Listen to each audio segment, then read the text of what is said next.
안녕하세요. 대단히 반갑습니다. 정보화 시대의 인간과 사회 김경동.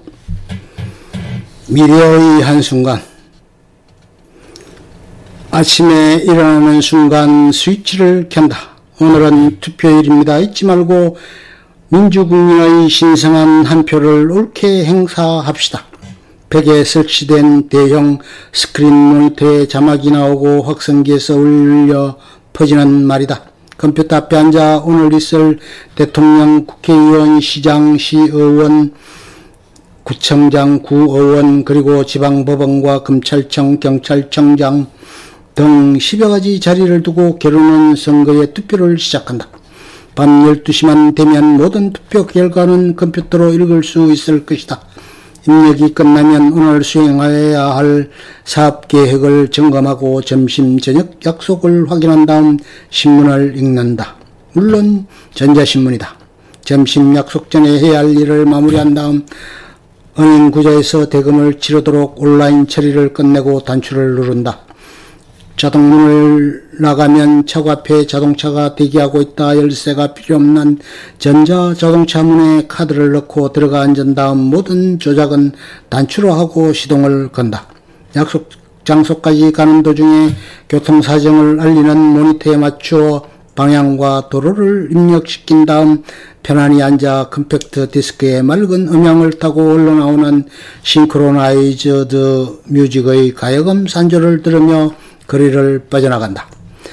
점심을 마치고는 사무실에 들러 처리할 안건을 입력하고 결제 부호만 눌러놓고 퇴근한다. 내일 아침 집에서 오늘 결제가 제대로 났는지만 확인하면 된다. 아내는 아침부터 오늘 시장 볼 목록을 입력한 다음 은행 구좌와 연결시켜놓고 역시 투표를 마친다. 그 후 양로원 방문과 새로운 컴퓨터 가정교육 프로그램 학습을 위해 외출을 한다. 외출 전에 친구와 영상전화로 통화를 해서 약속을 확인한다.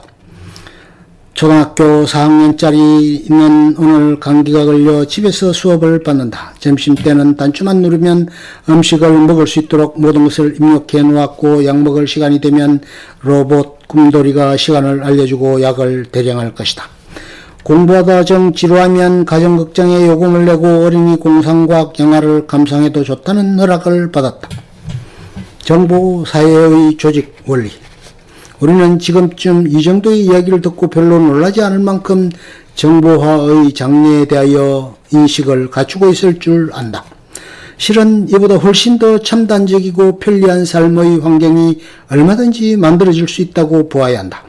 결국 좋든 싫든 정보통신혁명이라는 기술 변동이 가져다줄 미래의 삶은 이렇게 컴퓨터와 전화와 텔레비전으로 대표되는 영상매체 이 정보통신기술의 삼위일체가 연출하는 무대 위에서 펼쳐지게끔 되어 있다. 지금 우리가 관심을 가져야 할 사항은 그 사실 자체보다도 이러한 기술혁신이 가져다줄 사회의 조직 원리와 그 속에 살아가는 인간의 모습이다.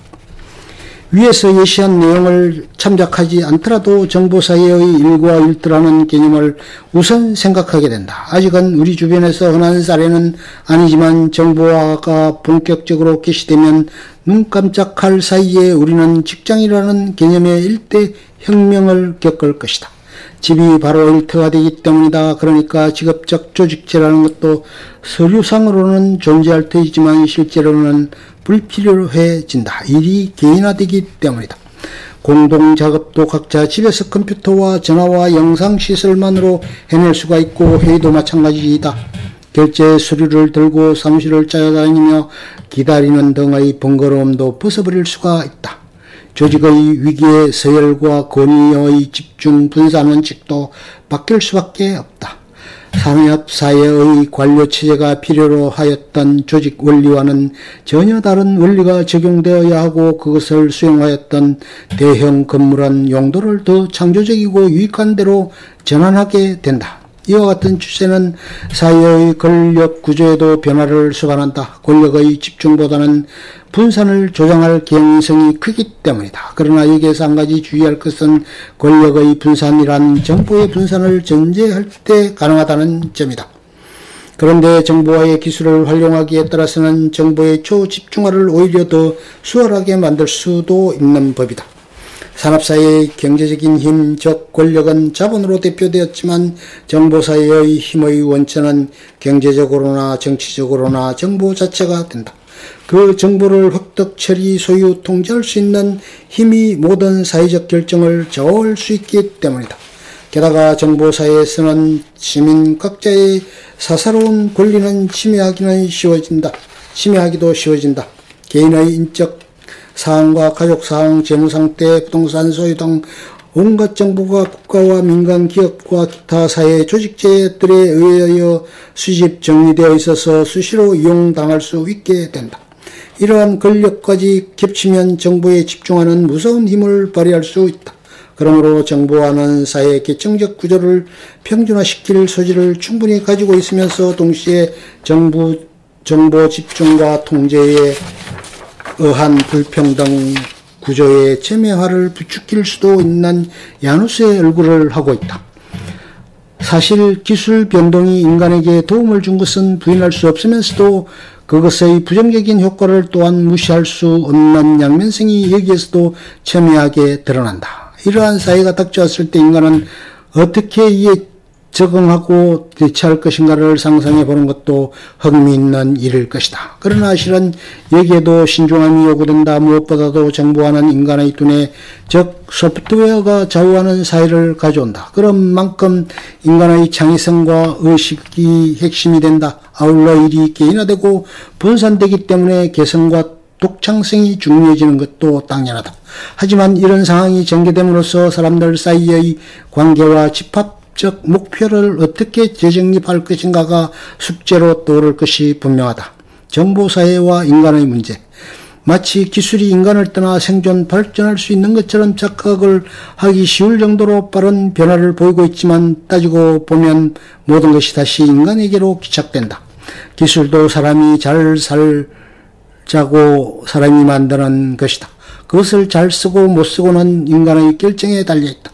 하지만 인간은 자신이 만들어낸 기술의 변화에 미처 따라가지 못하는 보수성을 보임으로써 기술 혁신이 가져다 줄 사회 변동에 대처하지 못하는 사이 인간과 사회 제도는 두적형의 병을 앓게 된다. 정보화가 초래할 수 있는 분산과 집중, 개인화와 집합화, 평준화와 독점화, 자율화와 강제화, 민주화와 독재화, 사생활 침해와 보호, 복지화와 박탈감 조장들의 양면적 가능성을 미리 짐작하고 이에 걸맞는 법 제도의 개선, 조직의 개편, 의식의 변화, 가치의 조장을 서둘러야 할 것이다.